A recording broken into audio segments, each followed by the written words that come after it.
28 जून 1914 Austro Hungarian empire के Prince अपनी बीवी के साथ बोस्निया के विजिट पर थे।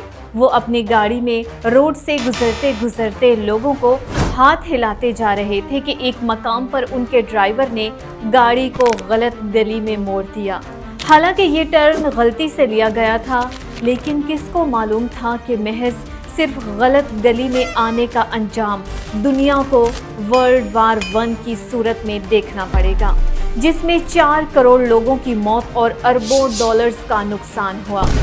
आइए जानते हैं कि सिर्फ एक गलत टर्न दुनिया को वर्ल्ड वार 1 में कैसे धकेल गया। वर्ल्ड वार 1 से पहले यानी 1900 के शुरू के सालों में दुनिया का नक्शा आज से बहुत मुख्तलिफ था। रशियन एम्पायर, ऑटोमन एम्पायर और ऑस्ट्रो हंगेरियन एम्पायर जैसी बड़ी रियासतें मौजूद थीं। यहाँ सबसे इम्पोर्टेंट कंट्री थी बोस्निया एंड हर्जेगोविना, जहाँ से इस सारे मसले का आगाज होता है। बोस्निया पर ऑस्ट्रो हंगेरियन एम्पायर ने 1908 में कब्जा करके उसके सारे मामलात को कंट्रोल करना शुरू कर दिया। बोस्निया में ज़्यादातर स्लेविक लोग रहा करते थे, जबकि बोस्निया के हमसाया मुल्क सर्बिया में भी काफ़ी स्लेविक लोग मौजूद थे। इसीलिए दोनों मुल्कों के लोगों की एक दूसरे के साथ हमदर्दियाँ मौजूद थीं। लेकिन सर्बिया ऑस्ट्रो हंगेरियन एम्पायर का हिस्सा नहीं था। अब इन दोनों मुल्कों के लोग थे तो एक ही, लेकिन इन दोनों पर अलग अलग रियासतें राज करती थीं। ऑस्ट्रो हंगेरियन एम्पायर चाहती थी कि सर्बिया पर भी कब्जा करके उसको अपने एम्पायर का हिस्सा बना ले। इससे बोस्निया समेत सर्बिया भी उनके कंट्रोल में आ जाएगा और यहाँ के लोगों में भी दूरियां खत्म हो जाएंगी।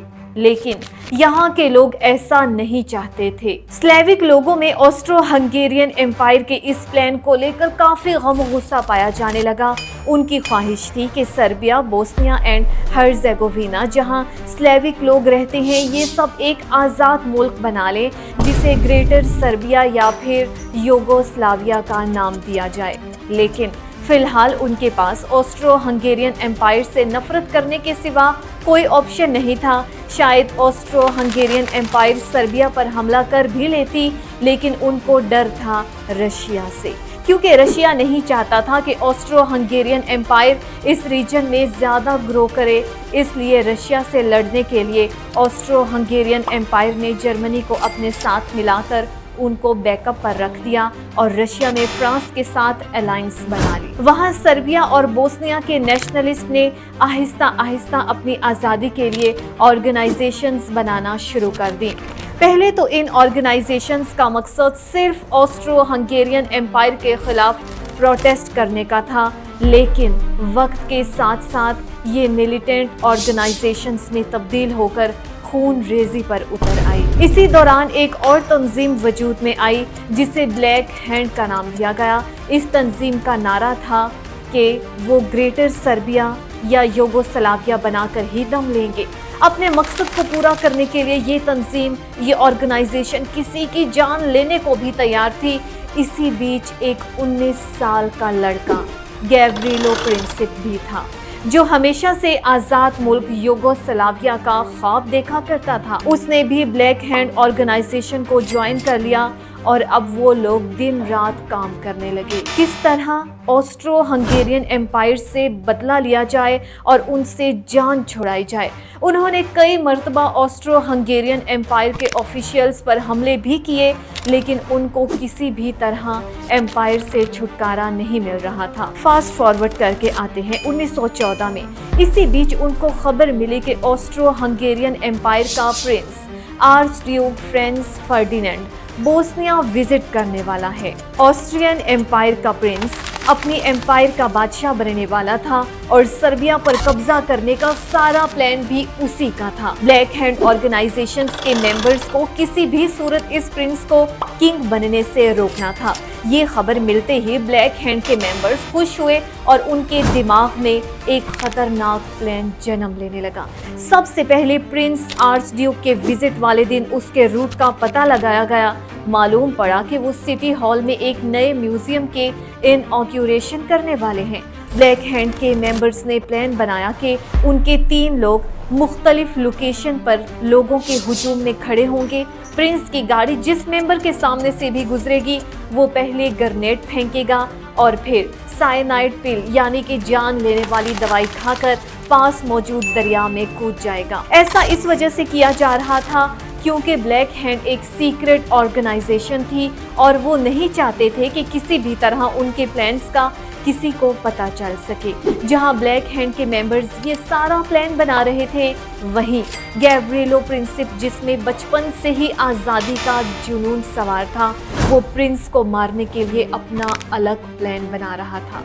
28 जून 1914 ये वो दिन था जब इस प्लान को एग्जीक्यूट करना था, लेकिन प्लान बनाना हमेशा आसान होता है और उस पर अमल करना बहुत मुश्किल। ब्लैक हैंड्स की जानिब से भेजे गए लोगों को ऐसे काम का पहले कोई तजर्बा नहीं था। जब प्रिंस और उसके वाइफ का काफिला अवाम के सामने से गुजरा तो पहले नंबर वाला आदमी डर के मारे ग्रेनेड फेंक ही ना सका, जबकि गाड़ी दूसरे नंबर वाले आदमी के सामने से गुजरी तो वो भी कांपने लगा और जितनी देर वो सोच रहा था उतनी देर में गाड़ी गुजर गई। अब सारी जिम्मेदारी थी तीसरे आदमी पर। उसके सामने से जब प्रिंस की गाड़ी गुजरी तो उसने जल्दी से बॉम्ब फेंक दिया, लेकिन उसका निशाना ठीक नहीं था। ग्रेनेड प्रिंस की गाड़ी की बजाय पिछली गाड़ी से भी कुछ दूर जा गिरा, जिससे क्राउड में मौजूद 20 लोग जख्मी हुए, जबकि प्रिंस समेत किसी की भी जान नहीं गई। ये काम करते ही उसने जल्दी से अपनी साइनाइड पिल खा ली, जो कि पुरानी होने की वजह से नाकारा हो चुकी थी। उस कैप्सूल ने उसकी जान तो नहीं ली, बल्कि सिर्फ उसे हल्की सी उल्टी हुई। ये सब करने के बाद उसने प्लान के मुताबिक दरिया में छलांग लगा ली, लेकिन शायद आज उसकी किस्मत खराब थी। उस दिन दरिया का पानी सिर्फ 1 फुट से थोड़ा ज्यादा था, क्योंकि उस मौसम में दरिया सूख चुका था। पुलिस ने मौका पर पहुंचकर उसे अरेस्ट कर लिया और इस तरह प्रिंस के कत्ल की साजिश नाकाम हो गई। लेकिन कहानी में ट्विस्ट अभी बाकी है। गैब्रिएलो प्रिंसिप अभी भी अपने खुफिया मिशन पर मौजूद था। बॉम्ब फटने के बाद फौरन प्रिंस और उसकी वाइफ को सिक्योरिटी में ले जाकर सिक्योर जगह पहुंचा दिया गया। प्रिंस आर्चड्यूक गुस्से में बोस्निया के मेयर से शिकायत करते हैं कि हम आपकी शहर विजिट करने आए थे, लेकिन आपने तो हमारा इस्तकबाल बॉम्ब से किया है। प्रिंस को जब बताया जाता है कि बॉम्ब फटने की वजह से 20 लोग जख्मी हैं, तो प्रिंस फौरी तौर पर अपना शेड्यूल चेंज करके म्यूजियम की बजाय हॉस्पिटल जाने का फैसला करते हैं ताकि जख्मियों की खैर खबर मालूम की जा सके। लेकिन शेड्यूल और रूट चेंज होने की इत्तला उनकी गाड़ी के ड्राइवर को नहीं दी जाती। प्रिंस दोबारा आकर अपनी गाड़ी में अपनी वाइफ के साथ बैठ जाते हैं और हॉस्पिटल की तरफ रवाना हो जाते हैं। दूसरी जानिब गैब्रिएलो प्रिंसिप म्यूजियम जाने वाले रोड पर खड़ा प्रिंस पर हमला करने का इंतजार कर रहा होता है। इतने में प्रिंस की गाड़ी म्यूजियम जाने के लिए टर्न करती है। ड्राइवर, जिसको मालूम नहीं था कि प्रिंस को हॉस्पिटल जाना है, वो गाड़ी को म्यूजियम की तरफ मोड़ता है। इसी मोड़ पर जहां गैब्रिएलो प्रिंसिप खड़ा है, फौरी तौर पर स्टाफ ड्राइवर को शेड्यूल के बारे में बताता है और गाड़ी को टर्न करके हॉस्पिटल जाने का कहता है। रिवर्स करते हुए गाड़ी की रफ्तार काफी स्लो हो जाती है और गैब्रिएलो प्रिंसिप के लिए उससे अच्छा मौका नहीं था। वो अपनी पिस्टल निकालता है और गाड़ी पर फायर कर देता है। प्रिंस आर्चड्यूक और उसकी वाइफ मौके पर ही मारे जाते हैं। जब प्रिंस की मौत की खबर ऑस्ट्रो हंगेरियन एम्पायर के बादशाह तक पहुंचती है तो वो गुस्से में आकर सर्बिया पर हमला कर देता है। दूसरी जानिब रशिया, जो पहले से ही सर्बिया को सपोर्ट कर रहा था, उसने समझा कि शायद ऑस्ट्रो हंगेरियन एम्पायर सर्बिया पर कब्जा करना चाहता है, इसीलिए वो सर्बिया के बिहाफ पर ऑस्ट्रो हंगेरियन एम्पायर के खिलाफ खड़ा हो जाता है। उधर जर्मन एम्पायर ने पहले से ऑस्ट्रो हंगेरियन एम्पायर की सपोर्ट का ऐलान कर रखा था, वो भी रशिया के मुकाबले में आ जाती है। ये देखते हुए फ्रांस, जो पहले न्यूट्रल रहने का इरादा कर रहा था, वो भी रशिया के साथ मिलकर जर्मनी पर हमला करता है। ऑटोमन एम्पायर को कमजोर करने में फ्रांस और रशिया का बड़ा हाथ था। इसी वजह से वो जर्मनी की सपोर्ट में अपने हथियार निकाल लेते हैं। यूनाइटेड किंगडम, जिसने फ्रांस के साथ मिलकर मिडल ईस्ट में ऑटोमन एम्पायर को खत्म करने की साजिश की थी, वो फ्रांस के साथ जा मिलते हैं। देखते ही देखते इस जंग में जापान और यूएसए की भी एंट्री होती है और एक गलत टर्न लेने की वजह से वर्ल्ड वार 1 का आगाज हो जाता। कहा जाता है कि अगर उस दिन प्रिंस की गाड़ी ये रॉन्ग टर्न ना लेती तो शायद उसकी मौत नहीं होती और यूं वर्ल्ड वार 1 शुरू होने का मौका नहीं मिल पाता। सिर्फ एक जान की वजह से वर्ल्ड वार वन में 4 करोड़ लोग मारे गए और जंग की वजह से जो मिलिट्री एक मुल्क से दूसरे मुल्क ट्रांसफ़र हुई, उनकी वजह से जानलेवा स्पेनिश फ्लू भी पूरी दुनिया में फैल गया, जो 5 करोड़ से ज़्यादा जानें ले उड़ा।